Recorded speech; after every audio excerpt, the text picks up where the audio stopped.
líneas. Yo creo que esto, lo escaneé del libro, tendría que estar en el Drive. Si quieren corroborarlo. Si no, me avisan si es que no está y lo subo.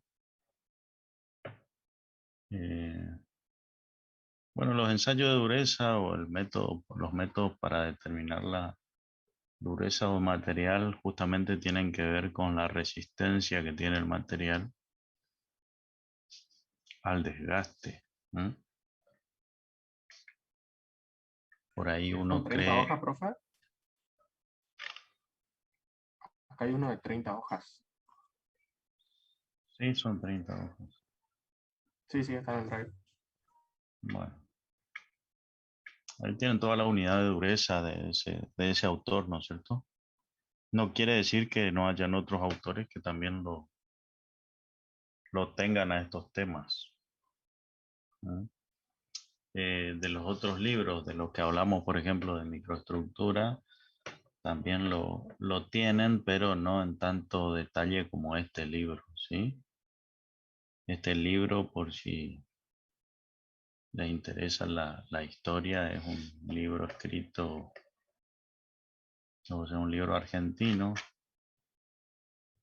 y lo escribieron dos profesores, eran González Arias y otro, no me acuerdo el nombre de apellido Palazón, que tiene todo lo que son ensayos destructivos, ¿no es cierto?, de materiales, más que nada sobre la parte metalúrgica, que eran dos profesores de una escuela técnica que se llamaba la Otto Kraus, que estaba en Buenos Aires. ¿Eh? Cuando Argentina tendía a ser primer mundista. Después de eso se dejaron de escribir libros.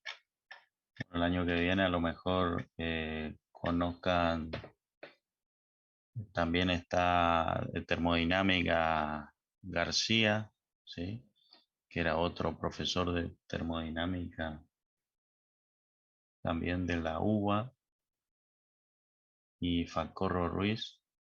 Cada uno de ellos tiene su propio libro, por ejemplo, de termodinámica. Y así otros tantos, ¿no? De la época. Después está Pesano.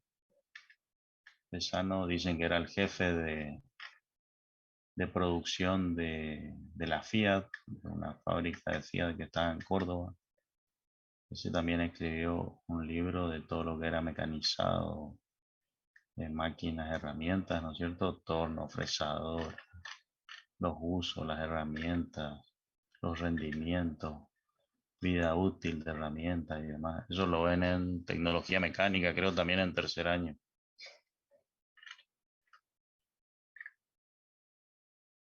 Después nos quedamos en el tiempo. Pero bueno, entonces dureza es la resistencia que tiene o que opone un material a ser rayado o a ser penetrado por otro.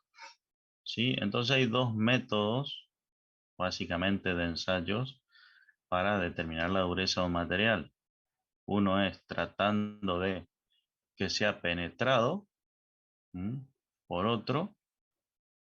Lógicamente que todo tiene que ser normalizado y estandarizado. No es que voy a agarrar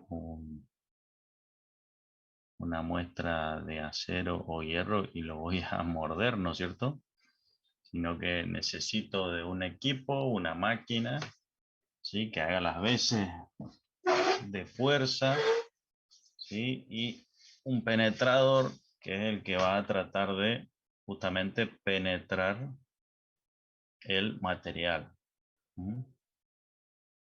Y la otra forma es rayando el material, o sea, generando, produciendo un surco en el material, también con un penetrador, ¿no es cierto?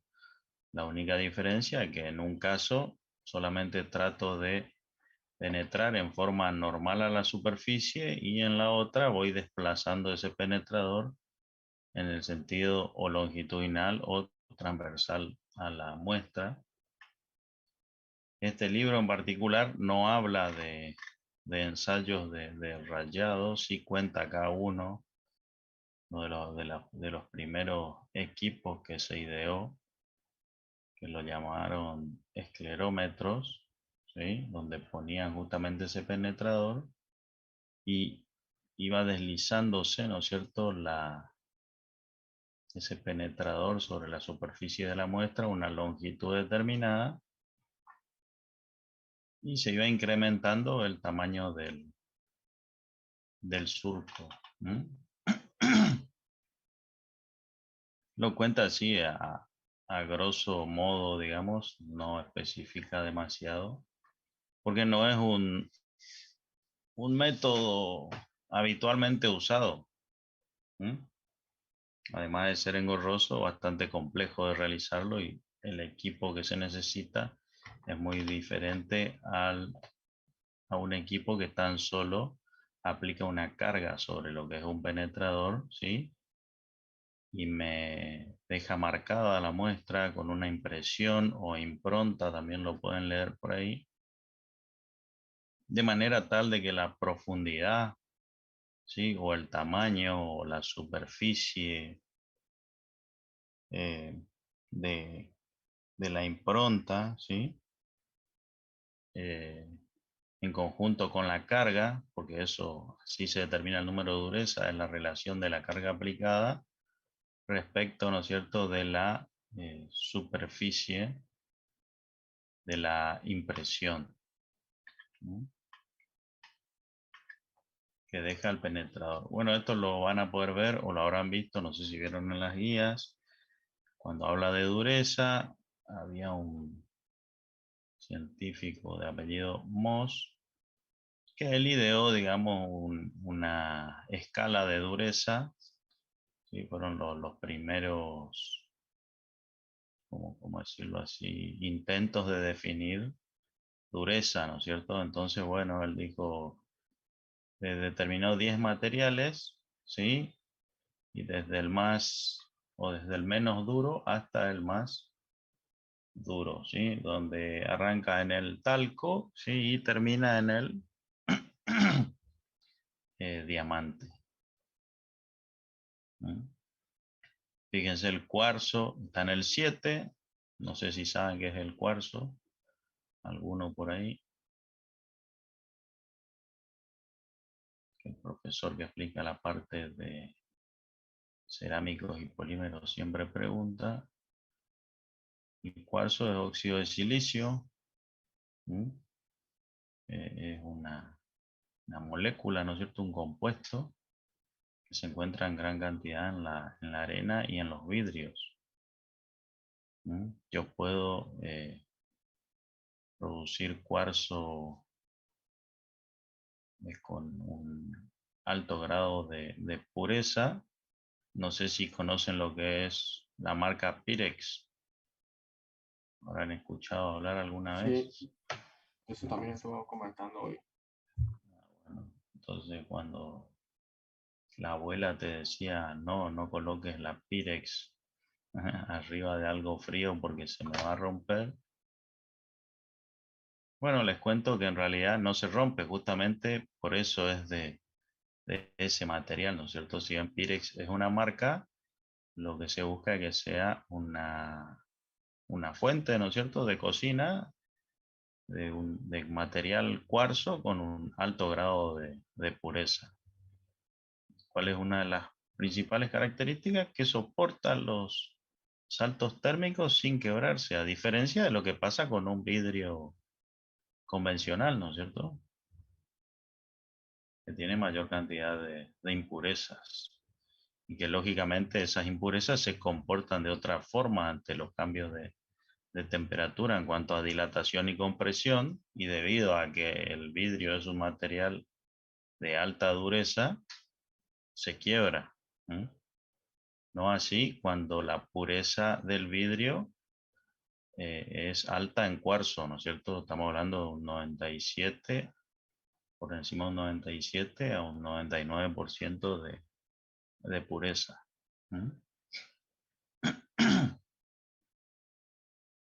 Por ejemplo, el feldespato es uno de los compuestos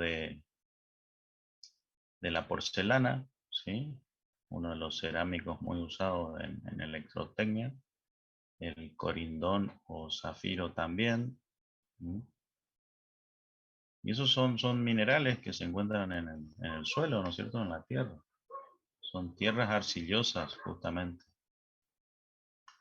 que después de un proceso, como yo ya les conté, creo, lo que es el sinterizado y lo que es la cocción de un cerámico y cuál es la diferencia, así a grandes rasgos, eh, obtienen la dureza, ¿no es cierto?, como un material sólido, ¿sí? No como un material plástico. ¿Mm? Porque originalmente tanto el corindón como el feldespato son materiales que se encuentran en la naturaleza con cierto grado de humedad, y es como una plastilina, digamos, no sé si, o una arcilla, son arcillosos. ¿Sí? Bueno, y acá habla un poco los métodos de penetración. Los más utilizados son estos, estáticos de penetración. También tenemos de rebote o dinámicos, que vamos a ver ahora sobre el final ya. De rayado, como les comenté, ¿sí? Y de abrasión o desgaste, la verdad, este libro solamente comenta esto. Yo nunca vi un ensayo por abrasión o desgaste. Acá habla de intentar hacer un surco o una marca con un disco de desbaste girando a una velocidad determinada, ¿no es cierto? Supongo que tendrá que ver también la fuerza y el tipo de la fuerza aplicada y el tipo de disco y el tiempo. ¿M? Porque en todos estos ensayos el factor tiempo es un factor importante para determinar justamente la dureza de manera correcta, porque yo tengo límites, ¿sí? Como límites elásticos y límites plásticos que tengo que conocer o que tengo que alcanzar, ¿sí? Hasta que la fuerza o la acción que ejerza la pieza sobre el penetrador o la fuerza sea igual de manera tal de que no continúe la deformación. ¿Mm? No sé si hasta acá se entiende lo que voy diciendo. ¿Hay alguna duda? Consulta.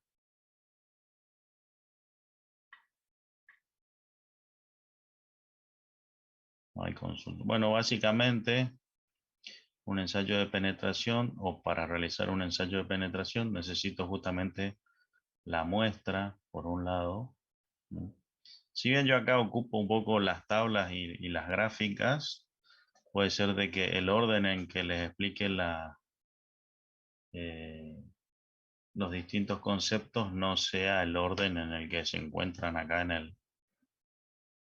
el autor, pero está prácticamente todo, ¿no es cierto? Entonces hay penetradores, ¿sí?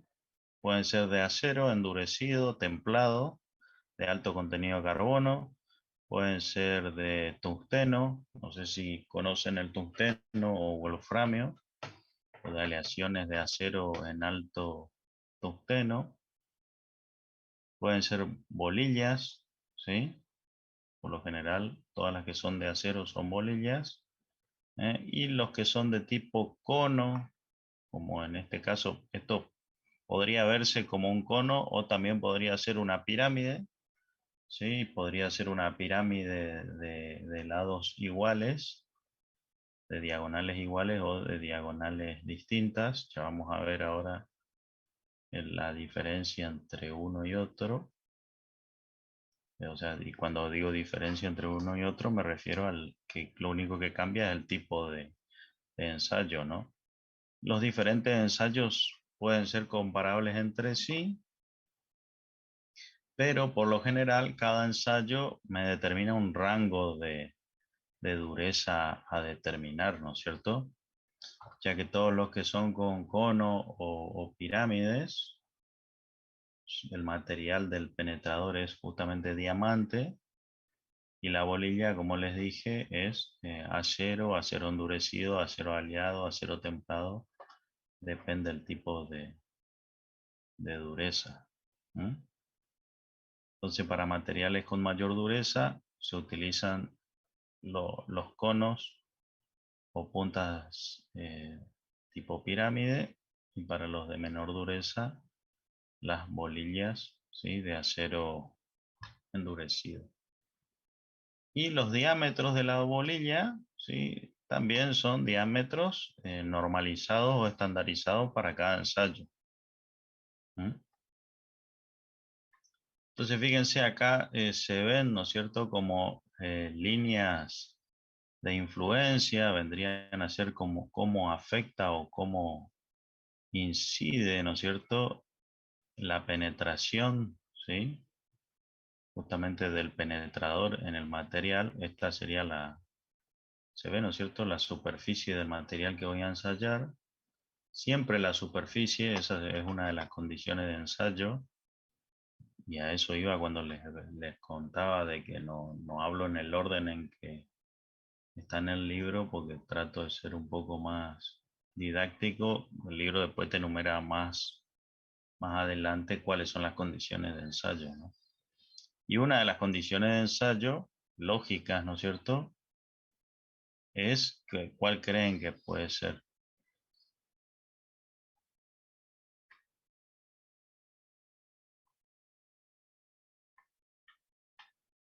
¿Cómo dijo, profe? Claro, en cuanto a la fuerza, bolilla, ¿sí?, y superficie del material donde voy a aplicar la penetración, ¿cuál creen que puede ser una de las condiciones de ensayo?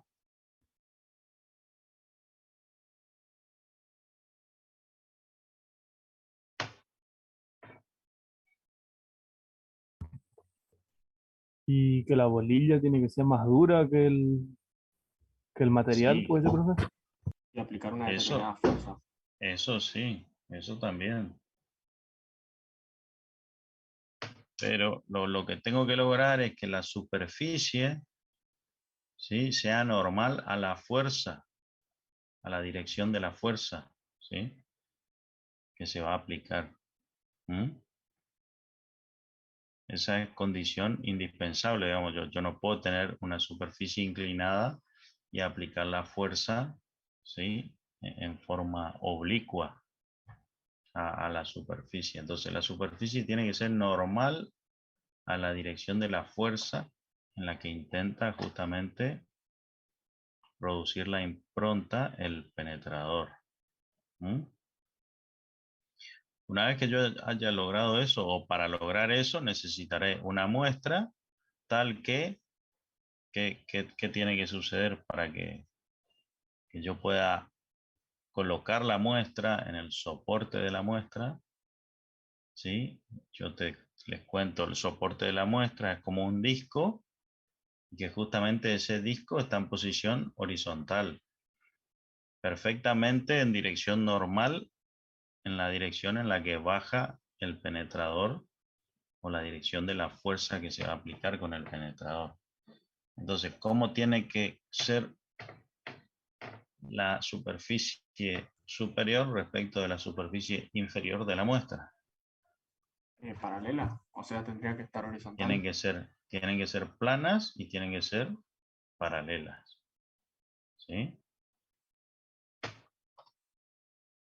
Otra consideración es que la superficie tiene que estar pulida. ¿Mm? Y si puede estar pulida de los dos lados, mejor. ¿Sí?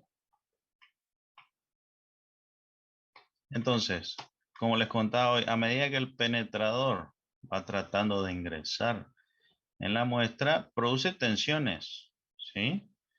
Esas tensiones se van propagando a lo largo de la muestra, ¿sí?, y producen tensiones internas, ¿no es cierto? ¿De qué tipo creen que son las tensiones internas que se producen ahí? De corte. De compresión. ¿Mm? Porque el material se comprime, digamos, en toda esa zona en cuestión, ¿sí? dependiendo del tipo y las características del penetrador, será la zona que se verá afectada.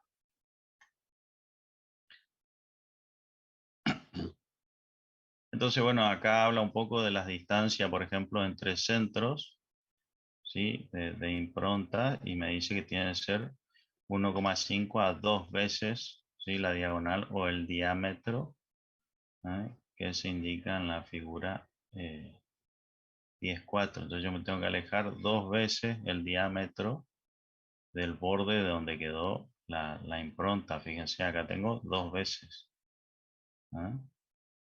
Entonces toda esa zona es la zona de influencia, donde hubo una especie de mecanizado de trabajo en frío en el material y endurecimiento de toda esa zona. ¿Sí? Entonces yo no puedo hacer una impresión seguida de la otra, ¿sí? Sino que tengo que respetar esas distancias mínimas. Y fíjense acá ya cuando es un cono, en el caso de las puntas de diamante tipo cono o pirámide, ¿sí? Fíjense, ya es 1,5 veces. Pero la regla general dice que son dos veces, ¿no es cierto?, el diámetro, la separación entre impresiones. ¿Sí? Eso para no cometer error. ¿Mm? Si yo no respeto eso, estaría cometiendo un error de qué tipo. A ver si ustedes que saben deberían saber algo de errores si vieron física, ¿no es cierto? ¿Con quién vieron física? Física 1.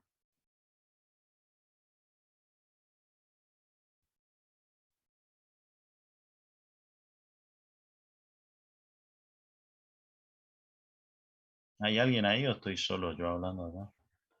Yo la di, profe, hace mucho, con Zurlo y González, Gómez. ¿cómo?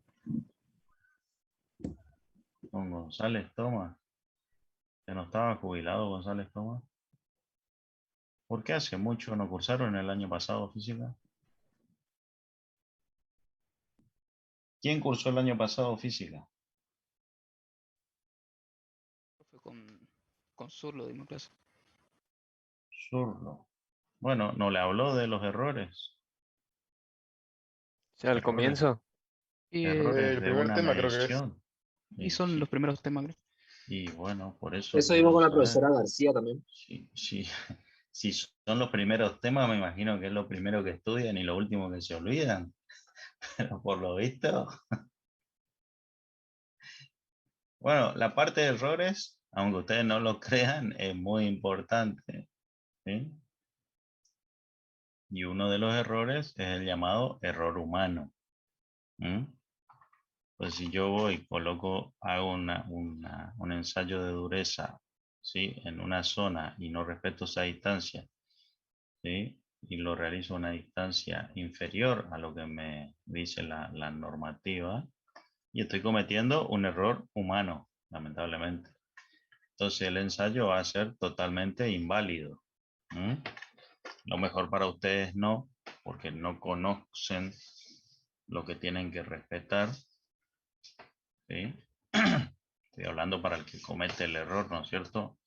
No es contra alguien en particular de ustedes.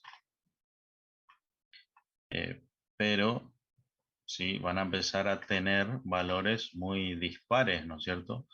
Acá dará 5 y harán un ensayo acá y dará 8. Entonces estoy hablando de un error del 60%. Y es un error considerable, ¿no es cierto? Ya que hablaron de errores, ¿cuáles son los rangos de errores aceptables que se pueden permitir?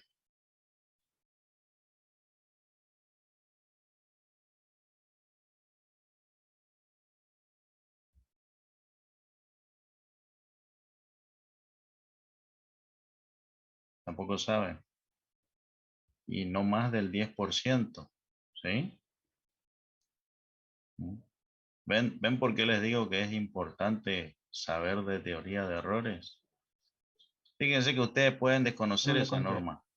Ustedes pueden desconocer esa norma de las 2 veces el diámetro de separación. Y empiezan a hacer ensayos de dureza en forma aleatoria. ¿sí? Hacen un ensayo de dureza, hacen otro ensayo. Pueden ser de que alguna de las impresiones esté dentro de la zona útil de trabajo y otras no. Las que no están dentro de la zona útil, porque no respetaron esa distancia, van a arrojar valores de dureza extremadamente altos respecto del resto, ¿sí? Entonces yo puedo decir, ¿qué pasó acá? Tengo 7 ensayos que me dieron 5 y tengo 3 ensayos que me dieron 8.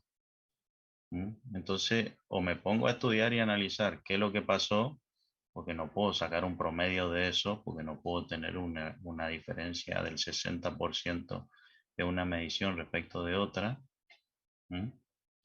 O me puedo llegar a dar cuenta y decir directamente matemáticamente, decir, no, las que dieron 8 no me sirven, ¿sí? Habrá habido algún error humano. Las únicas que sirven es la que se repite con mayor cantidad de veces. Igualmente se puede cometer el error porque se puede dar la inversa, ¿no es cierto? Pero es más probable de que no se dé a la inversa. Igualmente, estarían cometiendo un error gravísimo, ¿no es cierto? No sé si usaron algún instrumento en física, por ejemplo.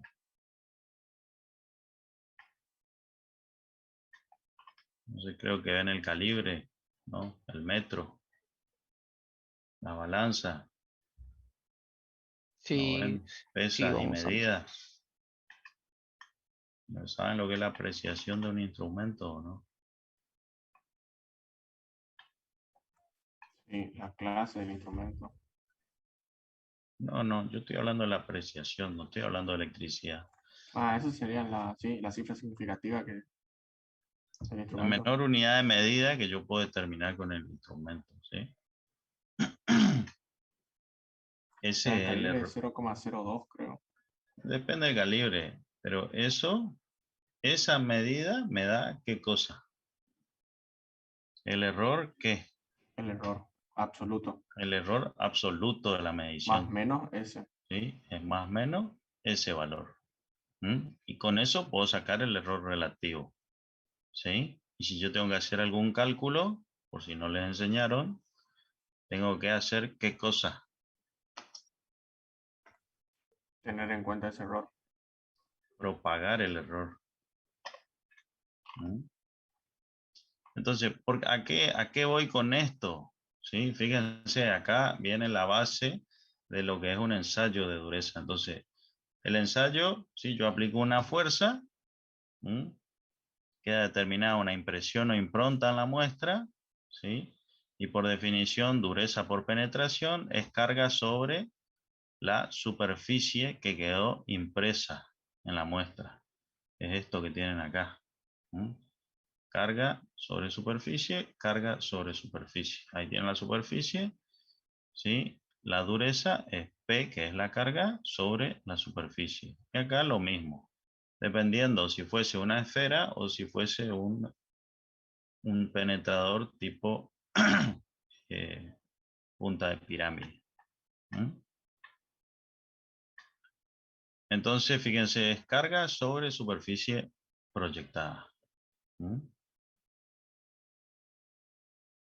Es básicamente eso.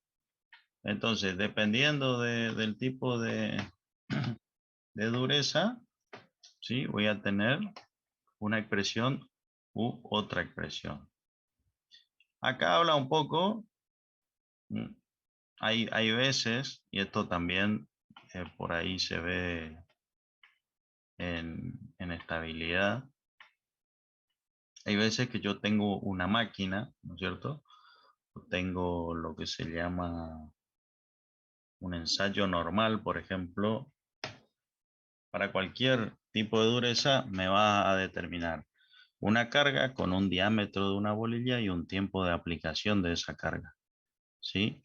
Ahora yo puedo tener una máquina que me restringe la carga porque el tamaño de la máquina es inferior, ¿sí?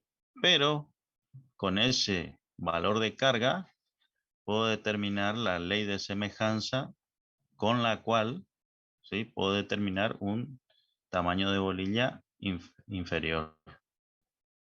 De manera tal de que el ensayo también sea representativo, ¿no es cierto? Según esa ley de semejanza. Entonces la relación, digamos, entre una bolilla normalizada y una bolilla de menor diámetro para una carga tal tendrá que ser, ¿sí?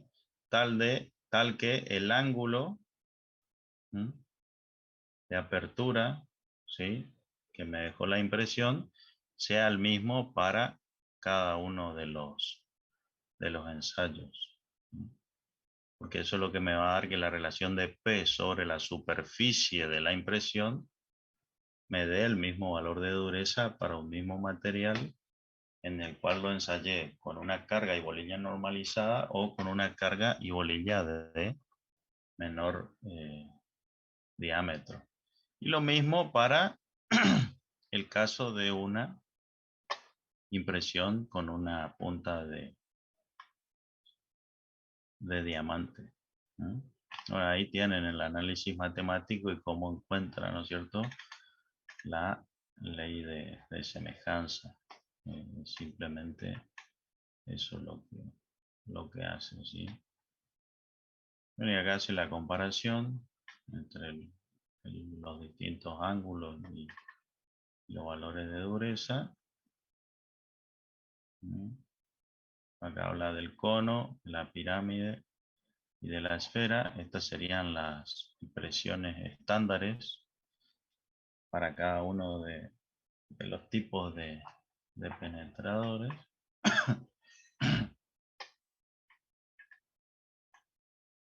Acá habla también de la fricción, ¿no es cierto?, que hay entre el penetrador y el material, o sea, el rozamiento, que va a impedir también el desplazamiento, porque va a haber o sea, yo estoy aplicando una fuerza, la bolilla o el penetrador va a ir penetrando en la muestra y se va a ir incrementando, aparte de la dureza en el material, también se va a incrementar la superficie de apoyo.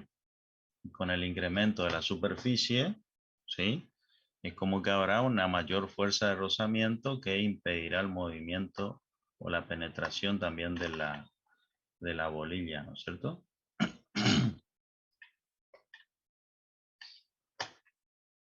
Entonces, bueno, en base a esos conceptos ya podemos hablar de un ensayo o de uno de los ensayos típicos normalizados, que es el ensayo de dureza Brinell. Se usa para materiales de dureza media, ¿sí?, y baja, por ejemplo, aceros de bajo y medio contenido de carbono, sin tratamientos térmicos de temple, digamos, que eleven demasiado la dureza del material, y para aleaciones dúctiles como cobre, latón, aluminio, aleaciones de aluminio. Es una de las más extendidas, ¿sí?, en cuanto a dureza. Y como dijeron hoy sus compañeros, no sé quién era que dijo, lógicamente la bolilla, la dureza de la bolilla tiene que ser superior al material que voy a intentar penetrar, si no se va a deformar la bolilla y no el material que estoy tratando de penetrar. Igualmente tiene una vida útil, ¿no es cierto?, la bolilla, porque a la larga y con el tiempo se producirá la fatiga de la misma y la deformación, ¿no es cierto?, con el uso.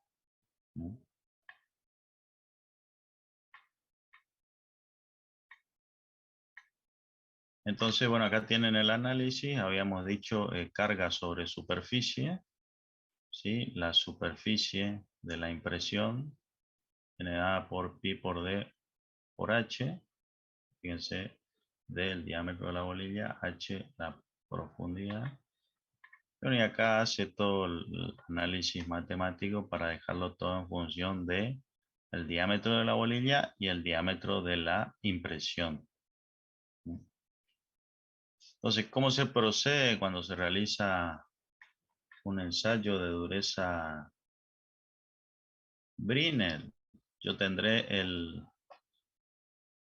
el durómetro. Creo que hay una imagen por acá.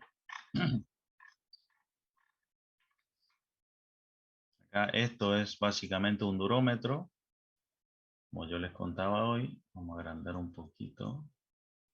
Hay de varios modelos y de distintos tamaños, ¿no es cierto? Este disco que está acá es el soporte donde yo coloco la muestra, ¿sí? Que vendría a ser este disco que está acá. Acá tengo una especie de, este es un tornillo tipo sin fin, ¿sí? Que está apoyado acá con el disco con una crapodina, que es un rodamiento de empuje axial, de manera tal de que al girar el tornillo, esto quede fijo, ¿no es cierto? Y no produzca rozamientos cuando se produce el giro del tornillo, cuando el penetrador está tratando de ingresar en la muestra. Acá están las manijas con las que yo voy girando la tuerca que estará acá fija, que hace desplazar ese tornillo, ¿no es cierto? Tengo todo un sistema acá de palancas y de actuadores con un mecanismo de amortiguador de aceite, ¿sí? De manera tal de que la carga se aplique en forma gradual, ¿sí? Y no en forma violenta. Todo eso se calibra, ¿no es cierto? De manera tal de respetar los tiempos de actuación de la carga, ¿sí? Y el posterior mantenimiento. Y un sistema de pesas, ¿sí? Esas pesas son móviles, porque dependiendo del tipo de ensayo, yo realizaré o colocaré las pesas que necesito para la carga que me determina el ensayo Binel o Rowell B o Rowell C o Rowell A o Snoop o el que a ustedes se les ocurra, ¿no es cierto? Por ejemplo, un ensayo normal Brinell, ¿sí? Es un ensayo con una bolilla de acero endurecido de 10 milímetros de diámetro y 3000 kilogramos de carga. Y el tiempo, ¿sí? De ensayo es de 30 segundos. Donde yo tengo que respetar, por ejemplo, 15 segundos para la aplicación de la carga en forma gradual y 15 segundos de mantenimiento de la carga, ¿sí? Algunos autores por ahí pueden decir 10 milímetros de diámetro, pueden decir 3000 kilos de carga y 15 segundos de mantenimiento final de la carga, ¿sí? Y otros son más estrictos, ¿no es cierto? Eso depende por ahí el país y por ahí difiere un poco una norma de otra. Nosotros nos basamos en la ASTM, que la nombra el libro acá. Yo creo que tengo unas copias de las normas después de todos estos ensayos, también los de impacto, tracción, compresión y lo que estuvimos viendo otras clases. Después se las subo al Drive para que lo tengan. Y en este lugar va montado, ¿no es cierto?, el penetrador. Con su bolilla, su cono, depende, o su pirámide, dependiendo del tipo de ensayo que quisiéramos realizar. ¿Mm? Entonces, hasta ahí, ¿se entendió? ¿Siguieron? Sí, profe. Bueno, y en el laboratorio tenemos dos tipos de durómetros. Uno que tiene el comparador, ¿sí? Este instrumento que está acá montado es un comparador. No sé si hay algún técnico acá y sabe qué es un comparador. Que tiene una aguja grande y una aguja chica, ¿sí? La aguja chica me sirve para conocer lo que me determina la precarga. ¿Por qué? Porque para comenzar el ensayo yo tengo que asegurar el contacto entre el penetrador y la muestra, ¿sí? Para asegurar el contacto, la norma me dice de que yo tengo que aplicar 10 kilos de precarga. O sea, previo, o sea, de esos 3000 kilos que estábamos hablando hoy, 2990 son la carga adicional y 10 kilos se aplican antes del total de la carga. O sea que la suma entre los dos, entre precarga y carga adicional, me da esos 3.000 kilos, ¿sí? O su equivalente dependiendo de la ley de semejanza que hayamos elegido. Por ejemplo, en el laboratorio nosotros tenemos los dos durómetros que tenemos, que uno tiene el comparador así, como les contaba, analógico, y hay otro que tiene el comparador digital, que es un poco más moderno en cuanto a eso nada más, porque los ensayos dan exactamente los mismos resultados. No son para 3.000 kilos, ¿sí? Tiene una carga máxima de 187,5. Y justamente 187,5 es la carga, ¿sí? Que según la ley de semejanza me permite utilizar una bolilla de acero endurecido de 2,5 milímetros de diámetro para realizar ensayos de dureza Brinell. Entonces, ¿cómo determino la precarga? Cuando la aguja chica, o sea, yo empiezo a girar, ¿no es cierto? La manivela. Imagínense, no sé si me van a entender lo que digo, pero empiezo a girar la manivela del tornillo sin fin, la probeta sube y cuando entra en contacto, ¿sí? El penetrador con la muestra o probeta, la aguja, tanto la aguja grande como la chica empiezan a moverse, ¿sí? La aguja grande gira a mayor velocidad que la chica y cuando la aguja chica se posiciona en el 1, ¿sí? Me indica de que tengo aplicado aplicada esa carga de 10 kilos. Para que se entienda, vamos al... Yo busqué, la verdad le digo, en internet, ahí en YouTube, por eso que siempre digo al final, no es que sirve de mucha utilidad. Busqué algún video en donde se pueda entender y ver la técnica correcta, pero evidentemente o no saben o no quieren mostrar cómo es realmente, ¿no es cierto? Entonces uno gira esta manivela, esto va subiendo, hace contacto con el penetrador y una vez que hace contacto yo sigo girando la manivela hasta que la aguja chica se posiciona en el 1. ¿Sí? Una vez que llego a la posición 1, tengo mi precarga. Y a partir de ahí muevo una palanca, ¿sí? No hace falta que yo la mueva en forma progresiva, ¿sí? O que yo decida cómo aplicar la carga, porque yo al mover esa palanca, lo único que hago es eso en el que tiene el comparador analógico, ¿no es cierto? Muevo la palanca y lo que hago es justamente liberar acá el mecanismo de manera tal de que la carga, ¿sí? Este mecanismo, este sistema de palanca acá hace de que el penetrador sí empiece a descender, ¿sí? Y trata de penetrar justamente en la muestra. Entonces ahí tiene un sistema de cremallera que va haciendo girar, ¿no es cierto? El, la aguja de cremallera y rueda helicoidal, ¿no es cierto? Que va haciendo girar la aguja del comparador, ¿sí? Pero tiene un sistema hidráulico en aceite, un circuito cerrado.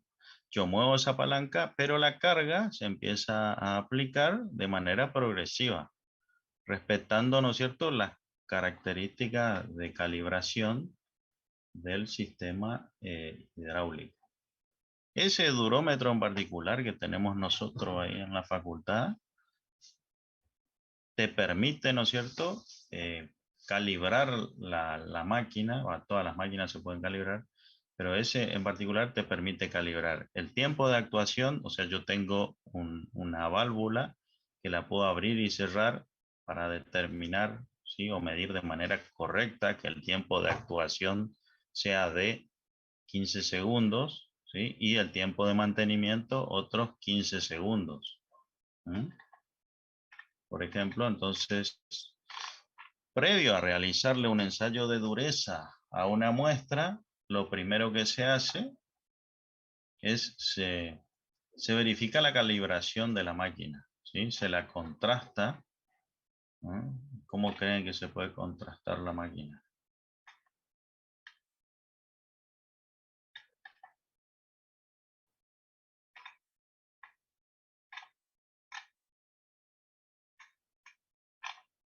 ¿Hay alguien ahí?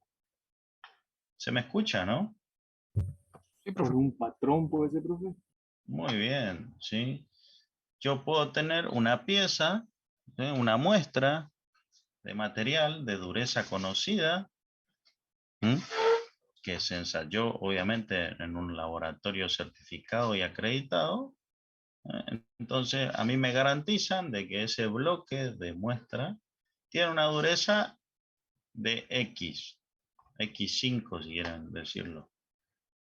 Entonces, previo a determinar la dureza de la muestra que quiero conocer, coloco mi bloque patrón.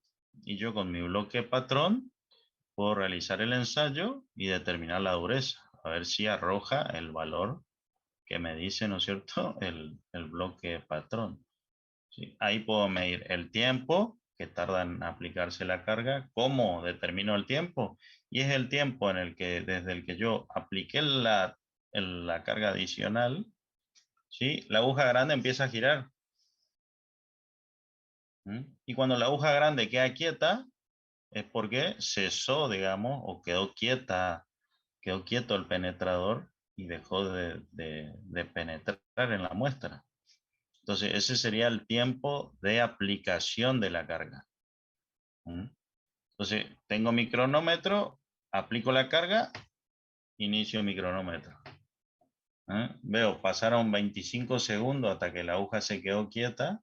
No, eso no puede pasar. Tienen que ser 15. Entonces, cierro la válvula, retiro el bloque, levanto la muestra, ¿no es cierto?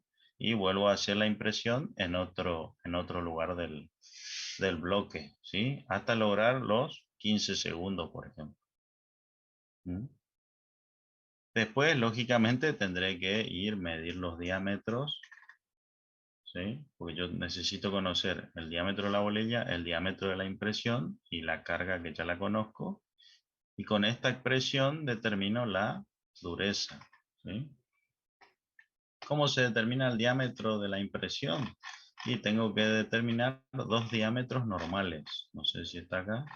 Uno en una dirección y otro en la dirección normal y hacer un promedio, ¿sí? Y lo que suele suceder, dependiendo de las características del material, ¿no es cierto? Y de la dureza y por ahí del grado de porosidad también que puede tener el material o no. Puedo tener una zona en elevación, ¿sí? O una zona en depresión. Cuestión que por ahí se complica la medición. ¿Por qué? Fíjense, lo normal sería, ¿sí?, que el valor real de D, fíjense, fuese el que me proyecta esa especie de semiesfera, ¿sí? Lo mismo acá, en la superficie plana del material. Pero yo en realidad lo que mido, cuando mido, es D. El diámetro a los bordes, ¿sí? Sobre la superficie del material y no la proyectada. ¿Y por qué sucede esto, digamos? Por lo que hablamos la vez pasada, ¿se acuerdan? Yo este diámetro lo puedo medir de dos formas. O con una lupa, ¿sí? Y la lupa, ¿no?, es tal, a ver si acá, de que el disco de la lupa, justamente para poder medirlo de manera correcta, apoya justamente en esta superficie. Apoya mucho más acá, ¿no es cierto? Más lejos ¿sí? Ahí tiene el soporte y tengo la lupa, ¿sí? Supongamos que este sea el disco de la lupa, ¿no? Acá viene todo un soporte para yo agarrarme, y está la otra lente, ¿sí? Donde yo miro acá, ¿sí? Entonces, como el apoyo de esa superficie, yo voy a ver, ¿sí? Una imagen nítida a ese nivel,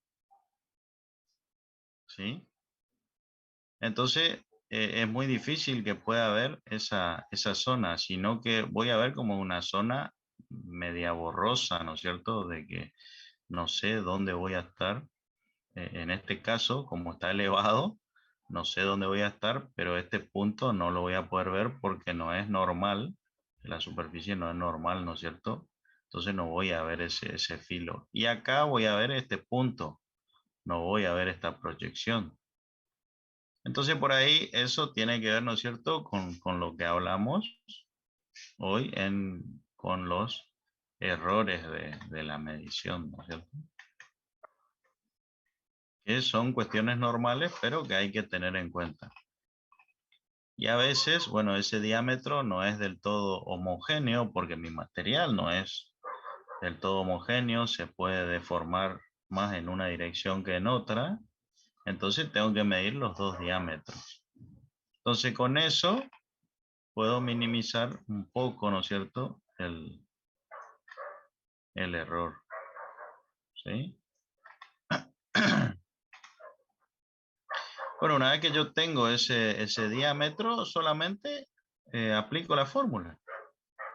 ¿Mm?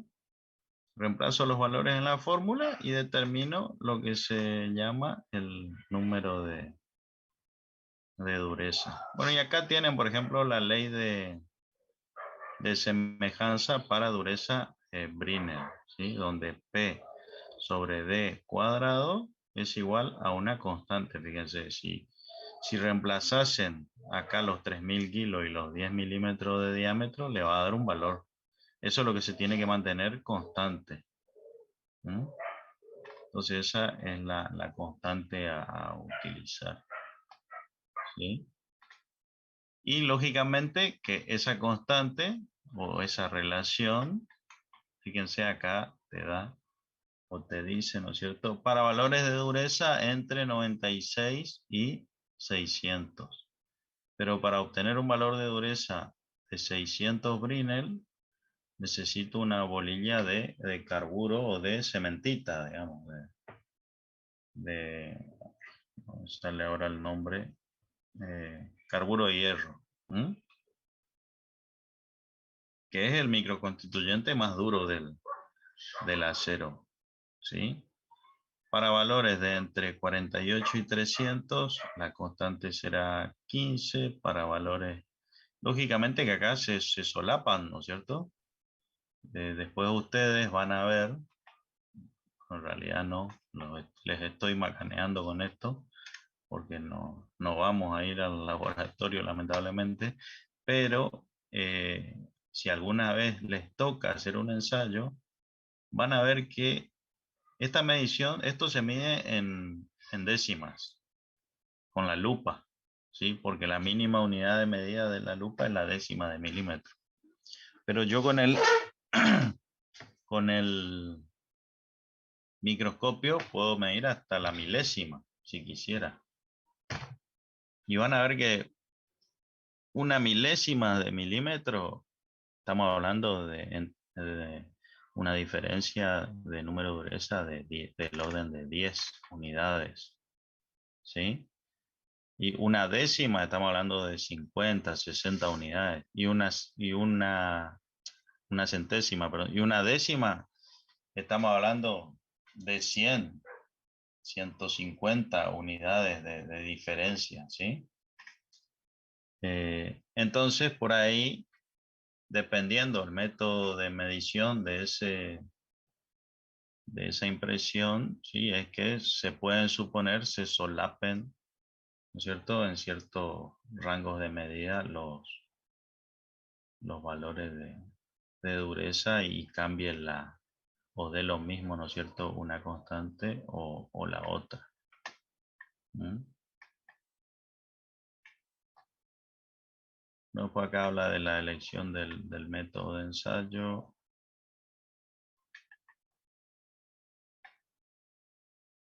Bueno,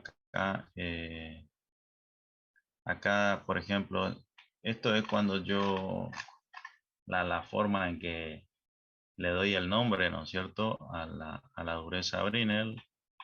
Si ustedes hacen esta expresión, es, como habíamos dicho, carga sobre, o unidad de carga sobre unidad de superficie.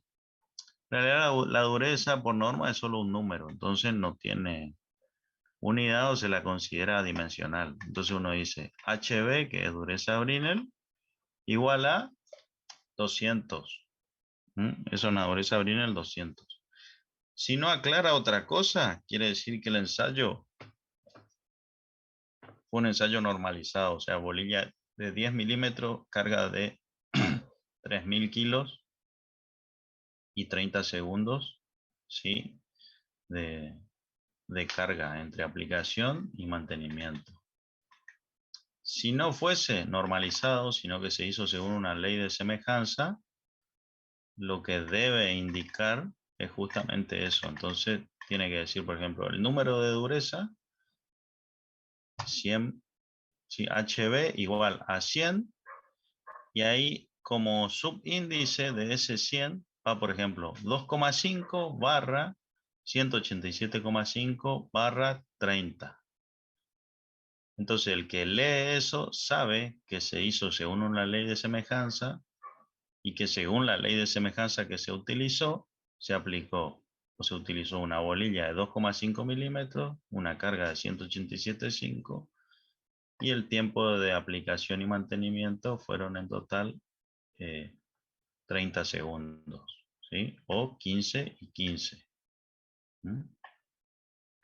Eso para identificar de manera correcta, ¿no es cierto? Y bueno, y acá también habla, ¿sí? O para qué me sirve también el tema de importa el espesor de la muestra, ¿no es cierto? O sea, hay ensayos que son de dureza estándares y hay ensayos que son de microdureza. Los ensayos de microdureza son para determinar la dureza de materiales, ¿sí? De espesores tales que no respetan estos valores, donde se aplican cargas inferiores, ¿no es cierto? O también sirven, por ejemplo, para determinar la dureza superficial, si, por ejemplo, se hizo un tratamiento térmico, como hablamos la vez pasada, de cementado o de nitrurado, ¿sí? Y yo quiero conocer si realmente obtuve las condiciones de cementado o de nitrurado,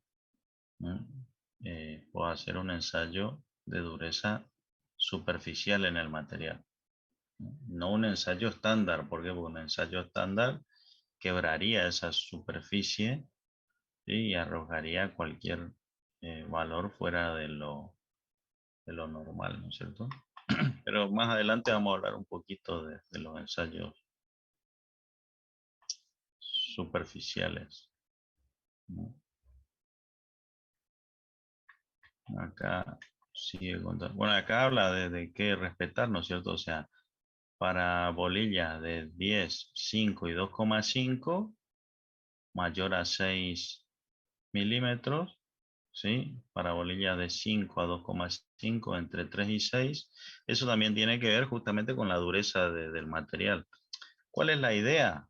¿Sí? De que la bolilla o de que la impresión eh, no se vea reflejada en la cara opuesta. Porque si no, yo estaría cometiendo un error gravísimo, ¿no es cierto? Porque yo ya estaría ejerciendo fuerza sobre el disco soporte. Imagínense la propagación de estas tensiones y supongamos que el espesor de la probeta sea este. Entonces estaría propagando tensiones de compresión fuera de la muestra, ya en el disco de apoyo o soporte de la probeta, y el ensayo sería erróneo. ¿Por qué? Porque la propagación de esa dispersión de compresión estaría fuera del material y eso no puede pasar. ¿no? A mí me interesa saber lo que sucede adentro del material y no cómo reacciona, ¿sí?, el material con su disco de apoyo, ¿sí? Además estaría sometiendo a esfuerzo de compresión el disco de apoyo, ¿no es cierto? Y lógicamente se deformaría la superficie opuesta, ¿sí?, o la cara de apoyo de la probeta, ¿no? Entonces, por eso que por ahí, acá en esta tabla, también da esos valores. En principio parecería normal, ¿no es cierto? Porque me dice más de 6 para bolilla de 10, 5 y 2,5. Y después me dice entre 3 y 6 para bolilla de 5 y 2,5. Ya. Puede ser entre 3 y 6, pero esto, para bolillas de 5 y 2,5, pero esto implica que el material que se va a ensayar, ¿sí?, con estos espesores y con esta bolilla es de mayor dureza que el material que se ensaya cuando se pide este espesor, ¿no? De manera tal de que yo estoy seguro de que el material que lo voy a ensayar con estos espesores y esta bolilla no se va a deformar, ¿no es cierto?, en su cara opuesta y no va a, y esos esfuerzos de tensiones internas no van a exceder el volumen del material que se está ensayando, ¿sí? No sé si soy claro, si me siguen, si se entiende o se aburren. Sí, se entiende, profe. ¿Se entiende, profe? Sí, sí. Bueno, indicación el número. Acá ya está lo que les expliqué. Fíjense, diámetro, carga. Está un poco acá. ¿Sí? Es esto que está acá y vuelve acá a explicarlo según las normas, como debe ser. Acá también arroja algunos diámetros de bolilla y cargas dependiendo la aleación. ¿Sí? Fíjense la constante C. La ley de semejanza sería C para aceros y fundiciones. Para aleaciones de cobre y aluminio, C sería 15. Estas serían las cargas para estos diámetros de bolilla y así. Bueno, del tiempo de aplicación, ya hablamos del tiempo de aplicación de la carga. Ahí da unos valores estándares de dureza, Brinell, ¿sí?, de acero 1010, 1020, 1030, 1080. Y fíjense este caso en particular.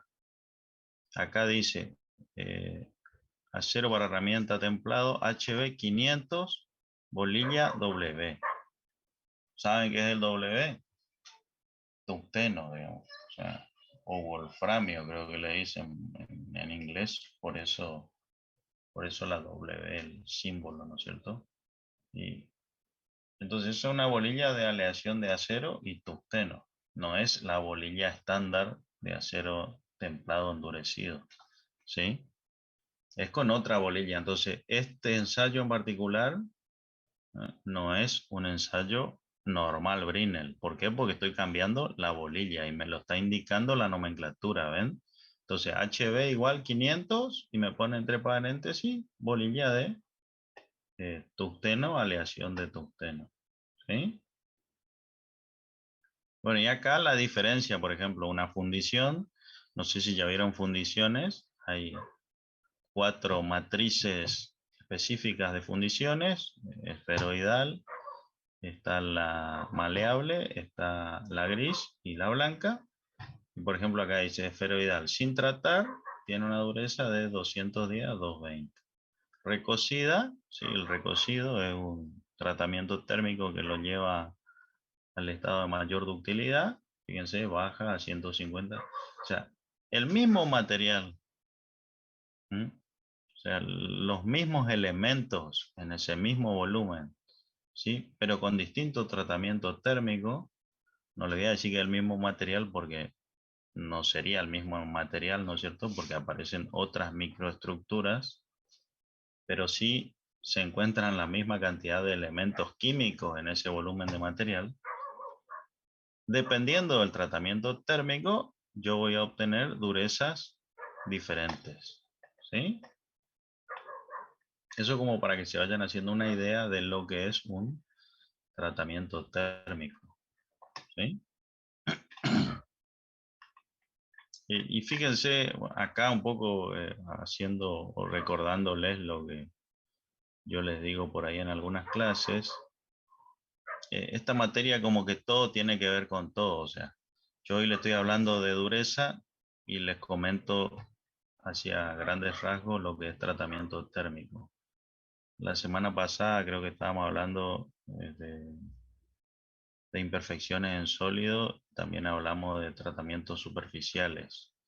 Entonces, y después yo puedo ponerme a hablar de tratamientos térmicos y les voy a decir de que para determinar si fue correcto o no el tratamiento térmico, uno de los ensayos que puedo realizar es de dureza. Entonces, a lo que voy con esto es que eh, por ahí hay cosas que me tienen que creer en principio y que se van a ir aclarando a medida que vamos pasando las clases, ¿sí? Yo le podía haber dado tratamiento térmico primero y hablaba de algo de dureza y ustedes van a decir que eso de la dureza. Y ahora puede ser que estén diciendo y que eso del tratamiento térmico, digamos. Ningún tema está aislado del otro, ¿sí? Sino que todo acá tiene que ver con todo. Bueno, ahí tienen dureza de aleaciones no ferrosas, son ejemplos, ¿sí? No hay... Bueno, acá habla de las condiciones de ensayo, fíjense la distancia, dos veces D, y del centro a otra impresión, 3 veces D, te dice, esto según ya la norma. Las caras a ensayar tienen que ser paralelas, planas, ¿sí? Estar bien pulidas, ambas, con claridad el contorno, para verla con claridad el contorno de la impresión. Lo mismo que pasa cuando hace un ensayo de observación microscópica, digamos. ¿Por qué? Porque la raya del desbaste, ¿sí? Si no está bien pulida, una marca, una raya de un desbaste te distorsiona la imagen. Eh, Fíjense, la cara opuesta a la impresión no debe presentar marcas.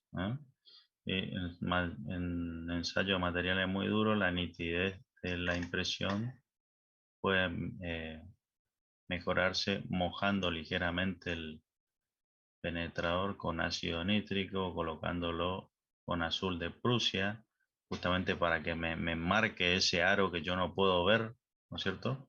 Entonces yo con un microscopio yo sí puedo mover el foco, ¿sí? Con la lupa creo que había una lupa, una gráfica, una lupa graduada, ¿no? No puedo mover el foco lamentablemente, pero si lo coloco con un microscopio, sí, puedo subir y bajar, ¿no es cierto? El foco. Entonces el azul de Prusia, no sé si conocen lo que es el azul de Prusia. ¿Alguien lo conoce? No, ni idea, profe. Es como una tinta, así se ve la lupa, ¿no es cierto? Yo esa base piramidal que está ahí, como para que ustedes se ubiquen. Este aro sería la base de la lupa. Yo la tengo que apoyar en la superficie del material. Supónganse que el plano del monitor fuese la superficie del material. Yo apoyo la lupa ahí, ¿sí? Y esa superficie es la que me sirve de apoyo. ¿Mm? Y me impone la distancia para yo determinar, ¿no es cierto? El, cada lado o cada diagonal, en este caso, de la pirámide.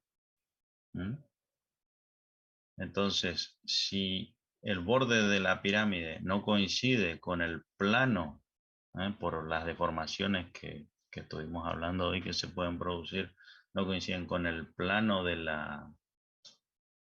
material, de la superficie del material, ese borde se va a ver distorsionado, lo que va a dificultar hacer la correcta medición.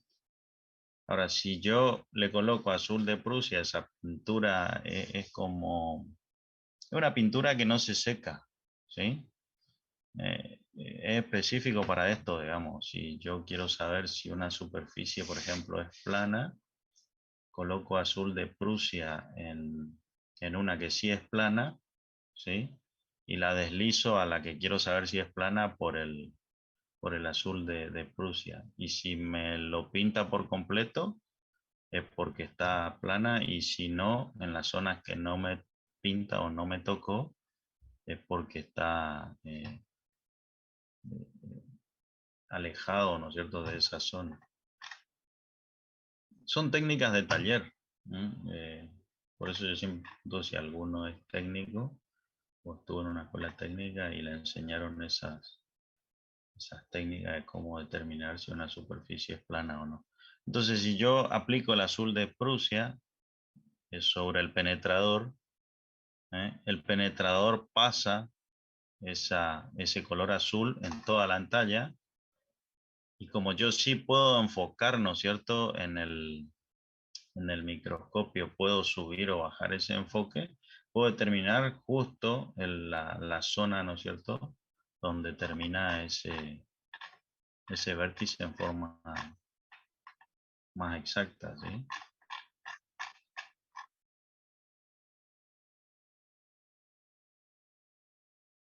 Claro, nosotros no lo usamos ni tenemos el azul de Prusia ahí en el laboratorio, ¿no es cierto? Pero bueno, acá el libro lo comenta. Por eso yo les cuento un poco de qué se trata.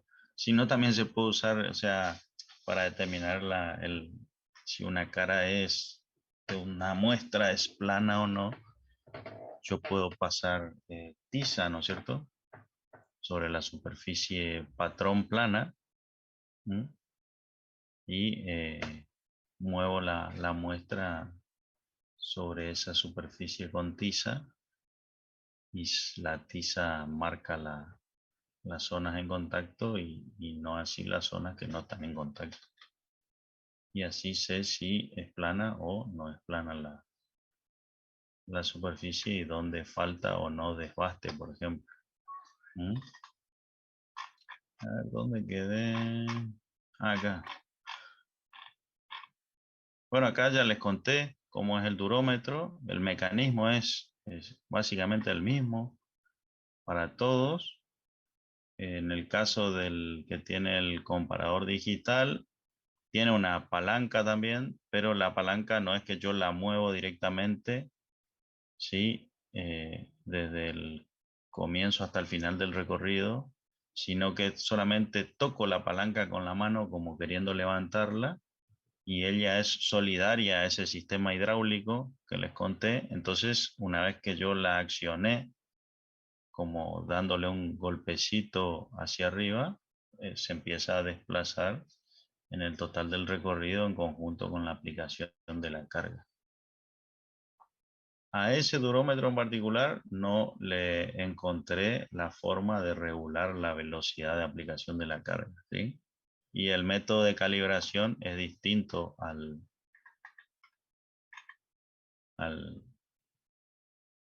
que se realiza que tiene el comparador analógico. O sea, uno coloca la muestra, te arroja el número de dureza, o lo calculas, depende si es un método indirecto o un método directo. No sé si lo dije, pero por ejemplo, Brinell es un método indirecto, porque yo tengo que ir a medir esa superficie o ese diámetro y hacer un cálculo numérico, ¿no es cierto?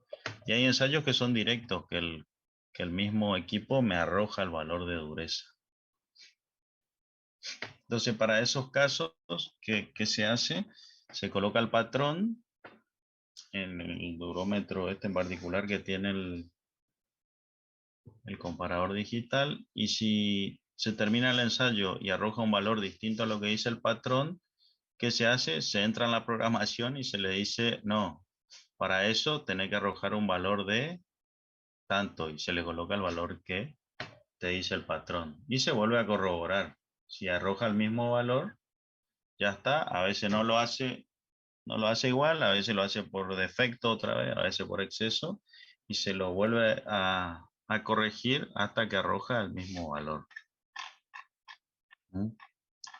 La verdad es que hay que realizar al menos 3 valores y se tienen que repetir por lo menos 2. Si se repiten los 3, bien, sería la mejor condición, ¿no es cierto?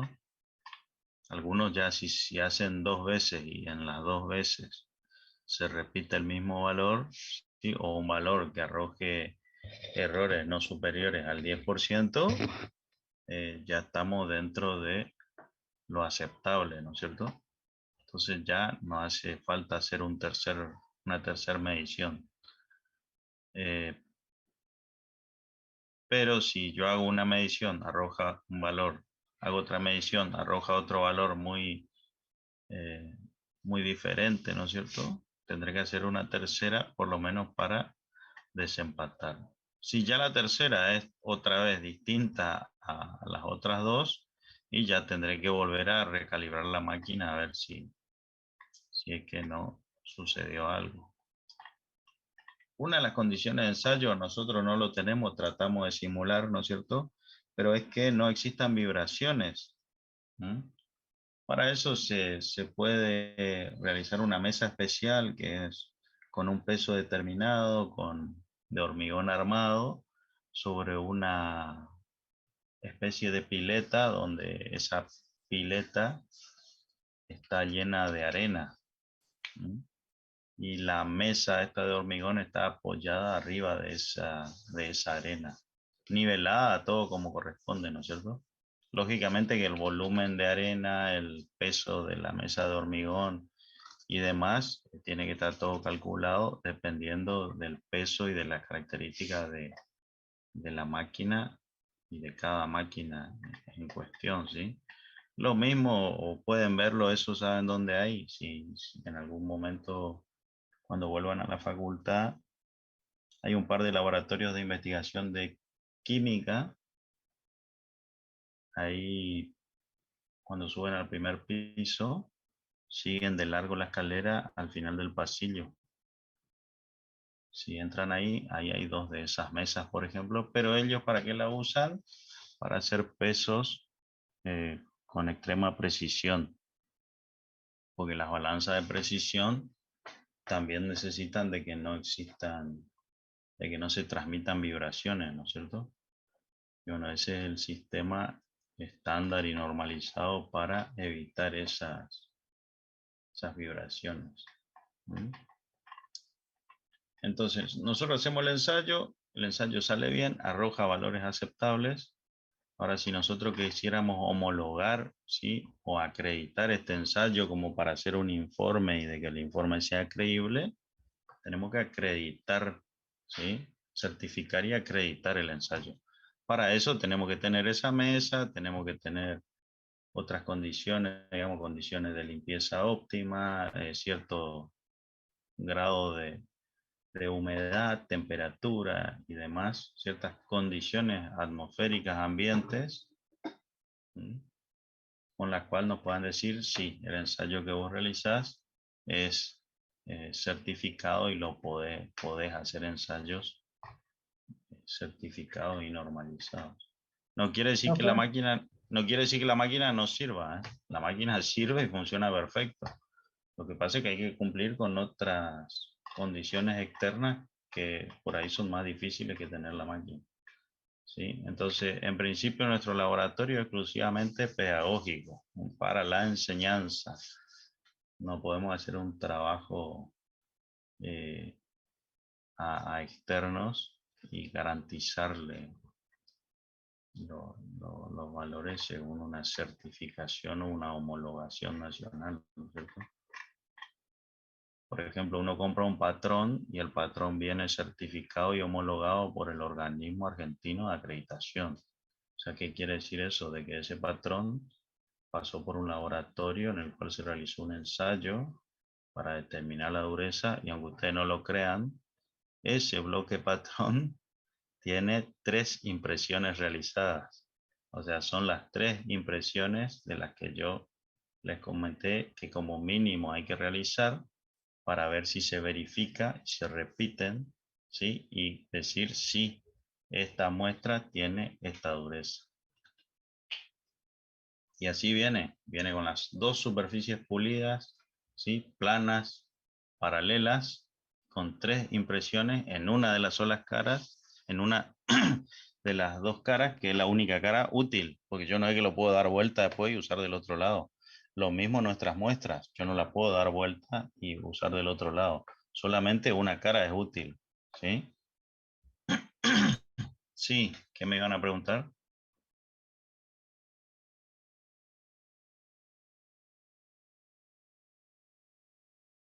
Bueno, se enojó porque le corté. No, no, acá estoy.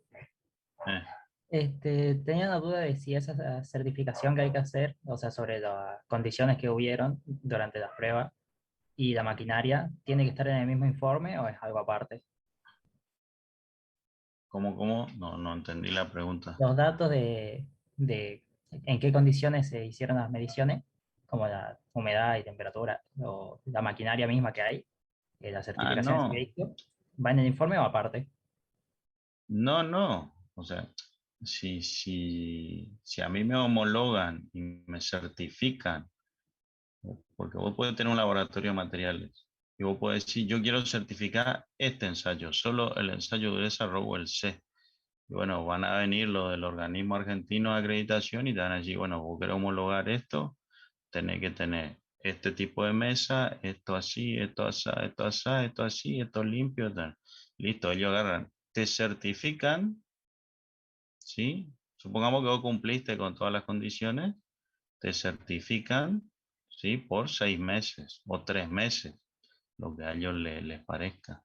Eso no es solo para este ensayo, es para cualquier tipo de ensayo o de medición, sin ir más lejos. O sea, ellos te van a decir, bueno, vos tenés acreditado tu laboratorio para ensayar dureza Brinell, ¿sí? A partir de hoy, 1 de enero, hasta el 30 de junio.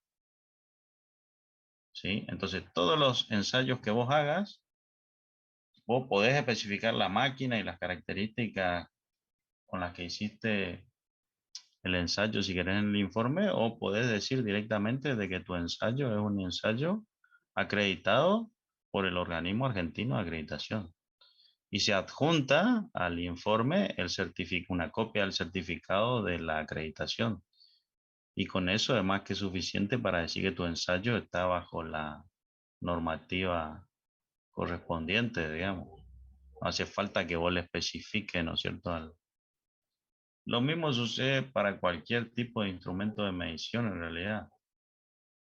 Los instrumentos se calibran o se contrastan cada cierto tiempo y la certificación dura no más de un año, ¿sí? Como excepción, un año. Lo que suelen durar son 6 meses. Cada 6 meses hay que volver a certificar y acreditar. Por ejemplo, no sé si hay gente que vive acá en Corrientes o no. No sé si hubo problema o no, pero por ejemplo, te colocan en la ruta, en la avenida, en cualquier lado, eh, sensores de velocidad, ¿sí? Entonces, acá hubieron, por ejemplo, varias noticias o videos de gente que se quejó porque dice que iba a 30 kilómetros por hora y los sensores estos que te marcaban la velocidad, sobre todo ahí en la costanera corriente, te marcaba que ibas a 50, ¿sí?